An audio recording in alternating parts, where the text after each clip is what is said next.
Most people use their voice like background noise, idle chatter thrown into space without intention or awareness. They speak as though words are disposable, as though language is just a tool for describing what already exists. But the throat is not a decorative organ. It is a gateway, a transmitter, a divine instrument calibrated to the same frequency that created mountains, oceans, and the pulse of stars. Physics has a name for this: resonance.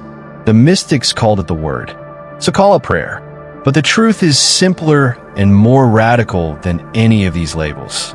When someone speaks with full alignment, mind, heart, and body unified, they are not commenting on reality. They are authoring it. This is not metaphor. This is mechanics. Everything in existence vibrates. From the smallest particle to the largest galaxy, all of it is frequency condensed into form. Nikola Tesla once said, "If you want to find the secrets of the universe, think in terms of energy, frequency, and vibration." He wasn't philosophizing.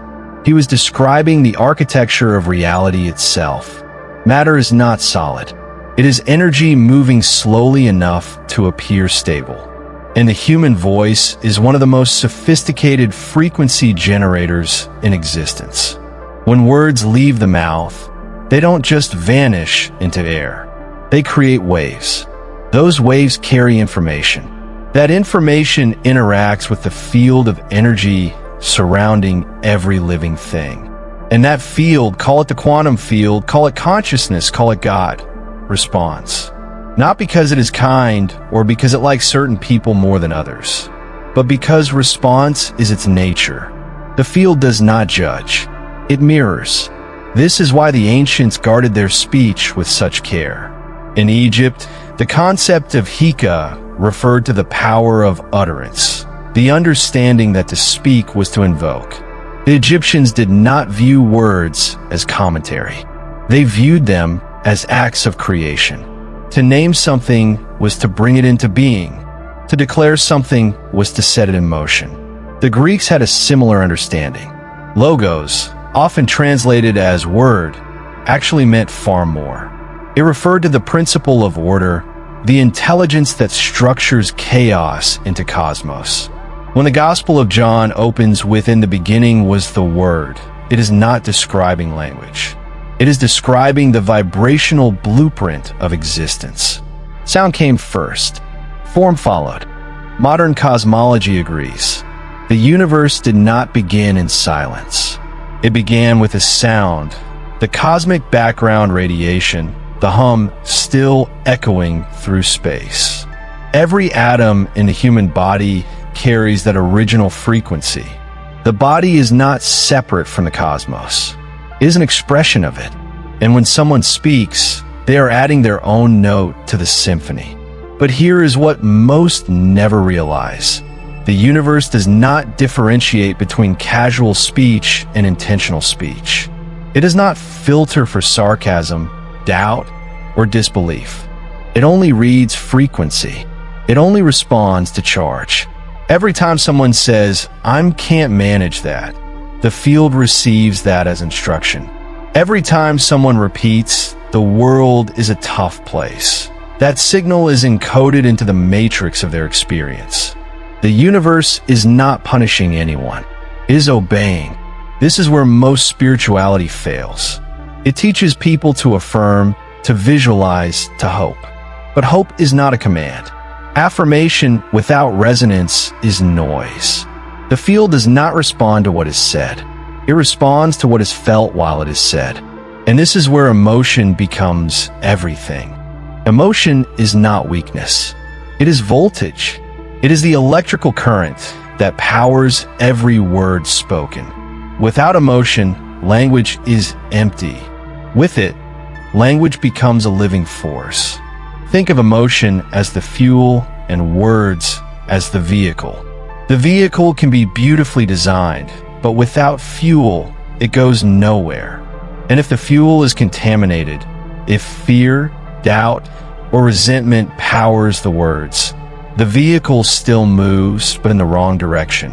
Neuroscience has begun to confirm what the mystics always knew. Dr. Candace Pert, a pioneer in the field of psychoneuroimmunology, demonstrated that emotions are not abstract experiences. They are biochemical events. Every emotion creates a molecule, a neuropeptide, that travels through the bloodstream and binds to receptors in cells throughout the body. Joy creates one chemical signature. Fear creates another. Anger creates another still. When someone speaks, their voice carries not just the words, but the emotional signature embedded in those words. And that signature affects not only their own body, but the bodies and consciousness of those who hear them. This is not mysticism. This is biology. This is the science of resonance in action. The HeartMath Institute has spent decades studying what they call physiological coherence, the state in which the heart, brain, and nervous system synchronize into a unified rhythm. When someone enters this state, their entire being operates as a single harmonic system. The heart rate becomes regular. Brain waves stabilize. The immune system strengthens. And most remarkably, the electromagnetic field generated by the heart expands, influencing the space around them. This field is measurable. It extends several feet beyond the body, and it carries information. When someone speaks from coherence, their voice does not just travel through air. It travels through this field, imprinting its frequency onto everything it touches. This is why some people's words feel heavy while others' words feel light. The frequency carried by the voice determines the impact. But coherence does not happen by accident. It is cultivated. It requires the alignment of thought, emotion, and intention. When these three forces point in the same direction, the voice becomes a laser. When they conflict, the voice becomes static. Someone can say, "I am abundant," 1,000 times. But if the body is tense with fear, if the heart is closed with doubt, the signal cancels itself. The field receives contradiction and reflects confusion. This is the difference between speaking and commanding. A command is not louder. It is clearer. It is spoken from a place of certainty so deep that doubt does not even arise. When Jesus said, "Be still," the storm obeyed. Not because he shouted, not because he pleaded, but because his voice carried the frequency of absolute knowing. He did not hope the storm would calm. He declared it, and reality had no choice but to respond. This same capacity exists in every human being, not as a gift reserved for prophets or saints, but as the fundamental design of consciousness itself. The voice is the interface between inner and outer worlds. When the inner world is coherent, the outer world reflects that coherence. When the inner world is fragmented, the outer world mirrors fragmentation. The question, then, is not whether the voice has power.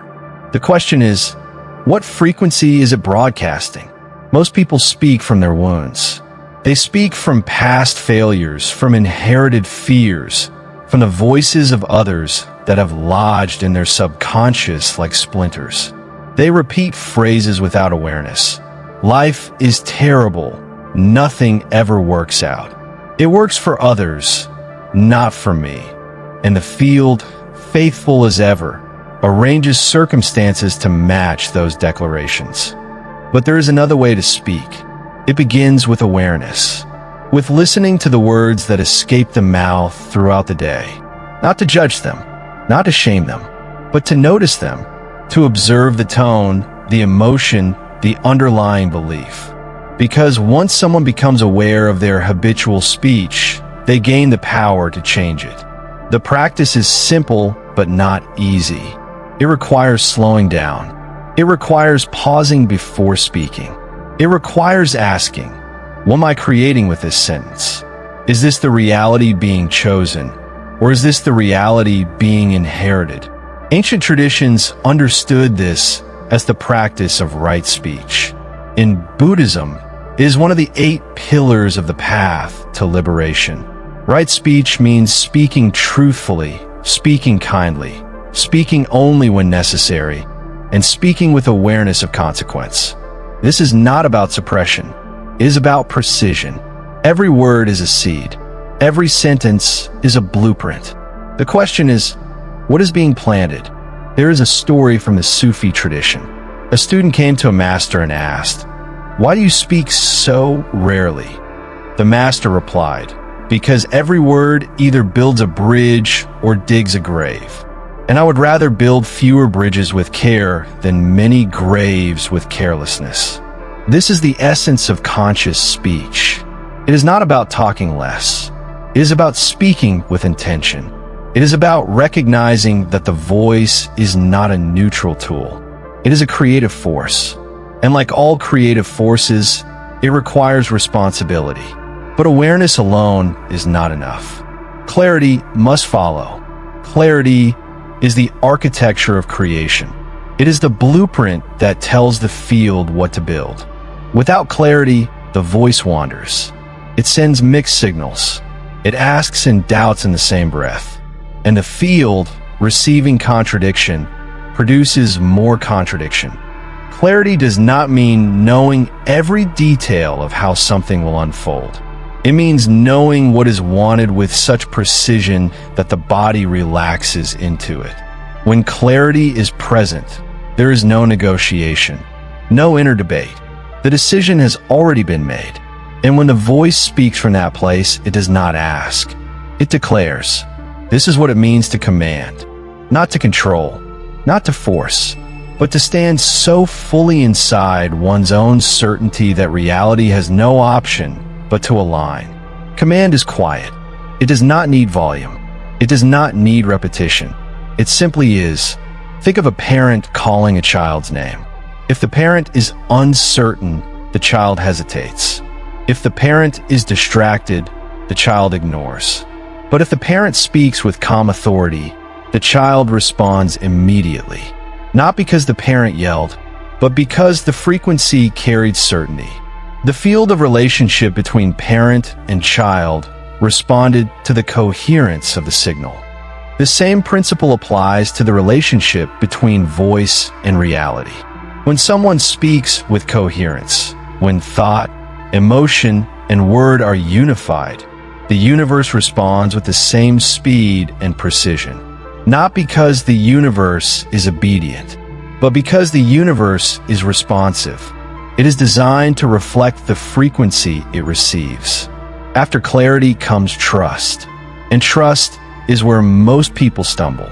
They speak the word, they set the intention, and then they immediately begin checking for results. They dig up the seed to see if it has sprouted. They test reality instead of allowing it. And in doing so, they cancel the command they just issued. Trust is not passive. It is not a resignation. It is the active knowing that the process has already begun.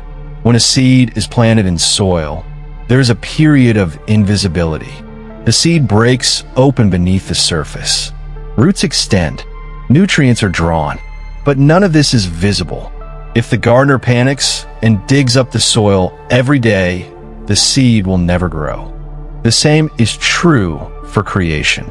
After the word is spoken, there is a gestation period. The field is rearranging. Probabilities are collapsing. Circumstances are shifting. But this happens in the unseen before it appears in the visible. Trust is the willingness to tend the space without forcing the outcome. It is the confidence that the seed is already doing its work. This is where receiving enters. Receiving is not waiting. It is readiness. It is the posture of openness that allows what has been created to arrive. Most people block receiving without realizing it. They say they want abundance, but they criticize wealth. They say they want love, but they mistrust intimacy. They say they want success, but they fear visibility. Receiving requires alignment, not just in speech, but in the entire life. It requires making space for what is being called in. It requires releasing what no longer fits. It requires saying yes when the answer appears, even if it looks different than expected. The cycle is complete when embodiment occurs. Embodiment is when the command is no longer something said. It is something lived. The voice, the emotion, the body, the actions, all of them hum with the same frequency. There is no gap between inner and outer. There is no pretending. There is only presence. When someone embodies their truth, they stop needing to convince anyone. They stop needing to repeat affirmations. They simply are, and that being radiates. It speaks louder than words ever could. People feel it before they understand it. Opportunities move toward it. Reality bends around it. This is not about perfection. It is about congruence. When what is thought, felt, and spoken are the same, the voice becomes irresistible. Not because it is loud, but because it is true. And truth, when spoken with clarity and powered by emotion, is the most potent frequency in existence. So each time you want to speak, pause. Feel the words you're about to speak. Ask, is this what is being created? Is this the frequency being chosen? Because the universe is not selective. It does not favor or reject. It simply responds. And it responds with precision. Every syllable is a command. Every tone is a signal. Every sentence is an instruction sent into the field of infinite possibility.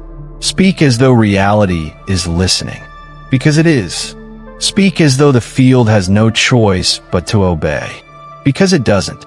The divine voice that spoke galaxies into motion was never separate from the human voice. It was never reserved for prophets or gods. It was always the same voice, heard in different frequencies. And when someone remembers this, when they stand fully inside their own authority and speak from that place, they cease to be victims of circumstance. They become architects of reality. The word was never just sound. It was always power. And that power has been resting in the throat, waiting to be remembered, waiting to be used, waiting to be spoken. So speak. But speak like creation depends on it. Because it does.